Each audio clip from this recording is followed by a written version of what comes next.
यवतमाळ जिल्ह्यातील सोयाबीन पीक नुकसानग्रस्त शेतकऱ्यांना पीक विमा योजनेतून डावल्यामुळे त्यांना तात्काळ पीक विमा योजनेचा लाभ द्यावा करिता दिनांक मे 11 रोजी तहसील कार्यालय आर्णी येथे समाजसेवक राजेश भाऊ आडे यांनी शेतकऱ्यांसह तहसीलदार यांना निवेदन देऊन शेतकऱ्यांना तात्काळ नुकसान भरपाई देण्याची मागणी केली आहे।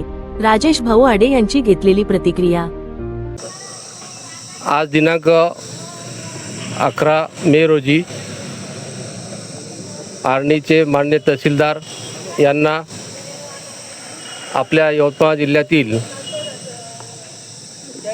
जे सोयाबीन पीक विमामध्ये समावेश केलेला नाही या संदर्भात निवेदन देण्यात आले आणि जी नापिकी दुष्काळ परिस्थिती झालेली आहे याबाबत त्यांच्याशी चर्चा करण्यात आली।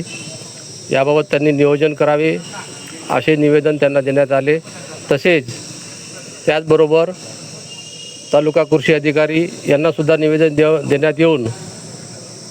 देण्यात आले आणि त्याच्यामध्ये असे नमूद करण्यात आले आहे की आता येणाऱ्या खरीप हंगामामध्ये शेतकऱ्यांना बी बियाणाचा तुटवडा होणार नाही, कृत्रिम टंचाई भासू नये यासाठी निवेदन देण्यात आले।